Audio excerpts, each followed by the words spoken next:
Mi gente, el día de ayer tuvimos ese combate estelar allá en Abu Dhabi entre Robert Whittaker versus Reinier de Rijs. Un combate en donde el holandés se llevó una victoria por decisión dividida y bastante polémica. Y esto lo hace convertirse en el número 5 probablemente de la división y ser el nuevo Boogeyman, el nuevo hombre del saco del peso medio. Pero acompáñenme ya que vamos a analizar qué sucedió en este combate y si la victoria de Ridder es una victoria correcta o fue un completo robo por parte de los jueces en Abu Dhabi. Y antes de comenzar, suscríbete si eres un verdadero fanático de las MMA y te gusta el contenido de la UFC. Además, no te olvides de activar la campanita para que no te pierdas ninguno de nuestros análisis, noticias, predicciones o reacciones, porque en el Dojo MMA solo hablamos el idioma del combate. Y ahora sí, comenzamos con este video. Ladies and gentlemen,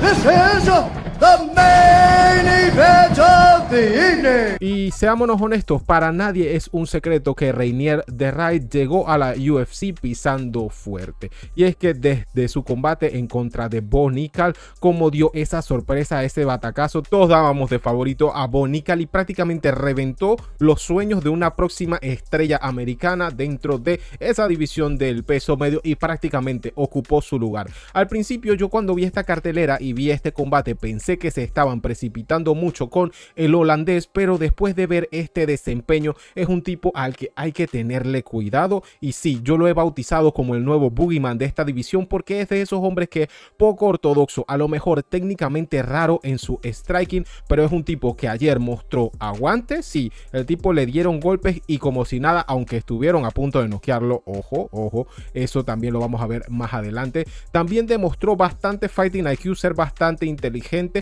demostró un cardio bastante respetable y que pese a que tiene limitaciones en su striking, puede utilizar los tres territorios, tanto el territorio del striking, el territorio del suelo como el territorio de llevarte a la jaula y puntuar. Entonces más o menos es que por eso digo, el fighting IQ o la pelea que hizo Reinier de Rijs fue muy inteligente, pero también se presta para la polémica, pero vamos de poco a poco.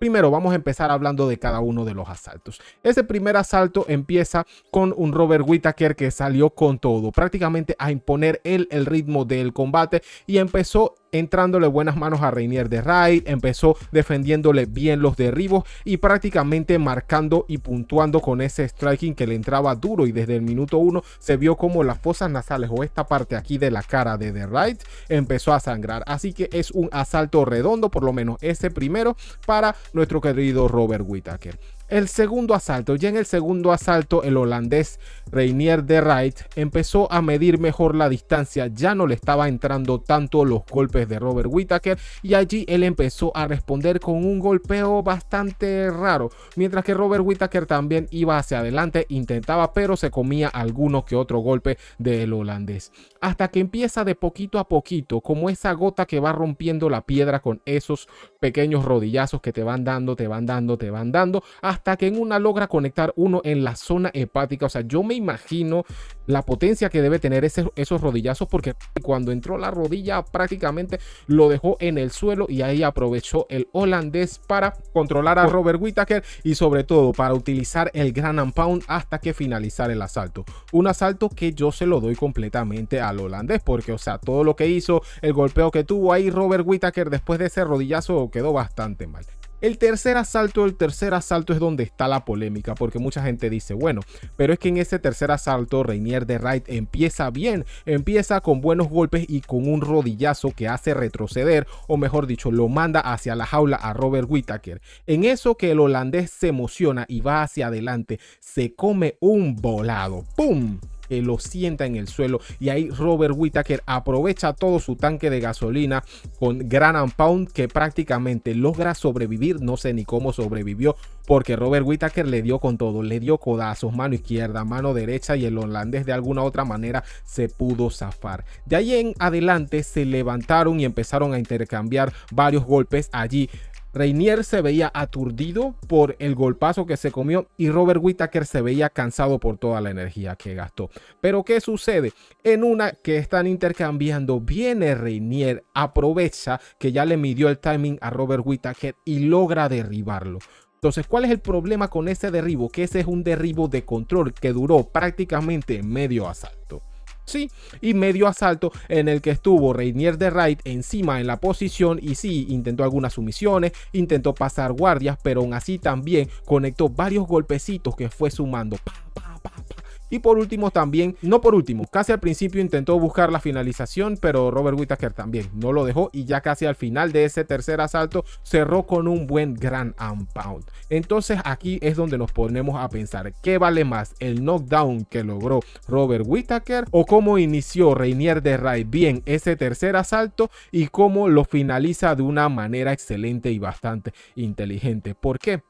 Porque si lo dividimos, recordemos, el asalto tiene 5 minutos. El primer minuto prácticamente fue de Reinier de Wright hasta que le conectan ese volado. De allí hubo 1 minuto y medio desde el volado hasta ese Ground and Pound que logra zafarse el holandés. Y después de eso hay un pequeño lapso en donde se están intercambiando hasta que Reinier logra conseguir el derribo y allí prácticamente controla más o menos medio asalto a Robert Whittaker.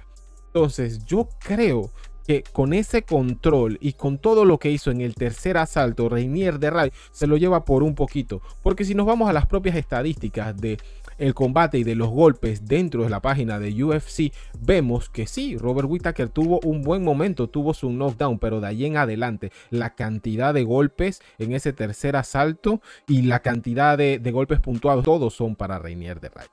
En el cuarto asalto, Robert Whittaker estaba muy cansado, salió a intentar intercambiar o sobre todo a resistir porque era Reinier entonces el que agarró confianza y empezó a llevar los ritmos del combate, el tiempo del combate, a decidir qué se iba a hacer. Primero lo llevaba en contra de la jaula, mientras estaban en esa corta distancia aprovechaba para trabajarle muy bien el cuerpo, alguna que otra rodilla que no llevaba tanta potencia. Entonces, como quien dice, este cuarto asalto fue un cuarto asalto de desgaste hacia Robert Whittaker. Así que para mí se lo lleva Reinier de Wright.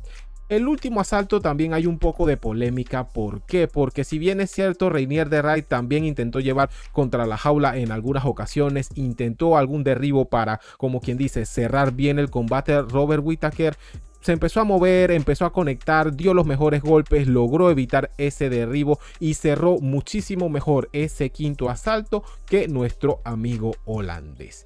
Y aquí es donde entran en juego muchos factores, porque recordemos, las artes marciales mixtas es un deporte de apreciación. Entonces no es lo mismo lo que vieron los árbitros y dónde estaban, porque también influye mucho las comisiones. Recordemos, estamos en Abu Dhabi. En Abu Dhabi, por allá, esos países rusos de Medio Oriente le meten mucho al grappling. Ellos son de valorar mucho el grappling, las sumisiones, ese control, ese Ground and Pound. Entonces yo creo que por ahí puede venir la decisión. No es que directamente sea un robo a Robert Whittaker, yo no lo vería de esa manera, pero o sea, sí. Entiendo que la gente esté molesta porque conviene tener a un tipo como Reinier de Wright que viene haciendo muchísimo ruido en ese top 5 de la división. A lo mejor le han hecho un camino un poco sencillo, por así decirlo, algo como lo que pasó con Sugar Sean O'Malley, pero aún así, este combate son de esos combates cerrados que se pueden ir para cualquiera. Yo creo que el mayor error que tuvo Robert Whittaker en este combate fue no aprovechar ese tercer asalto. Él en ese tercer asalto de alguna u otra forma tenía que finalizar y no dejárselo a los árbitros, porque esta clase de decisiones están presentes y varía mucho según las comisiones o tú en donde te encuentres. También entiendo que mucha gente esté molesta y diga, no, pero es que se lo regalaron, pero es que mira lo que hizo. Y al final vamos a hablar estadísticamente.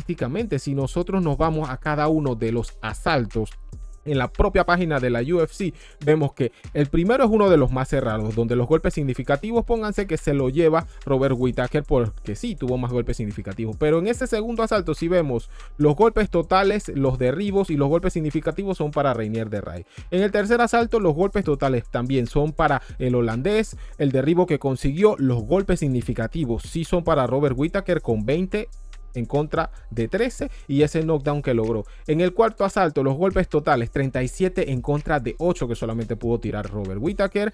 Y acá, en los significativos, 6 de Whittaker, 14 del holandés. Y en ese quinto, imagínense, y en el quinto asalto, que se supone que Robert Whittaker lo hizo mejor y se lo estamos dando según las estadísticas de la UFC, hubo 11 golpes totales, un 35% en contra de un 73% en contra de 73, perdón, que vienen siendo el 88%, y en los golpes significativos 11 por parte de Robert Whittaker y 9 por parte de Reinier de Ray. Entonces allí es donde yo les digo que está, como quien dice, la polémica, porque fue muy cerrado, pero tú no debiste dejarle esa decisión a los árbitros. Al final fue un gran combate, un combate cerrado, todos nos quedamos así como ¿qué onda con esta decisión? Pero son cosas que pasan cuando hay dos grandes combatientes. Hay que tener cuidado con este chico holandés. ¿Por qué? Porque es de esos hombres que a lo mejor parece que no es tan técnico, parece que no trae nada, pero con ese aguante, con ese cardio, con ese striking raro, al final está logrando conseguir de una u otra forma las victorias, y me recuerda mucho, pero en una menor medida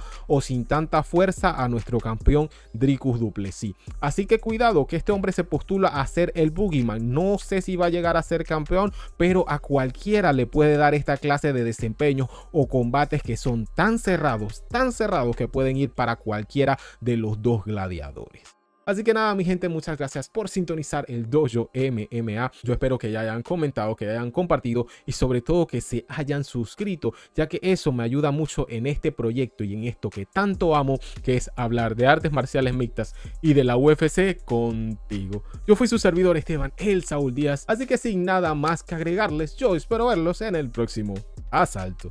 Adiós.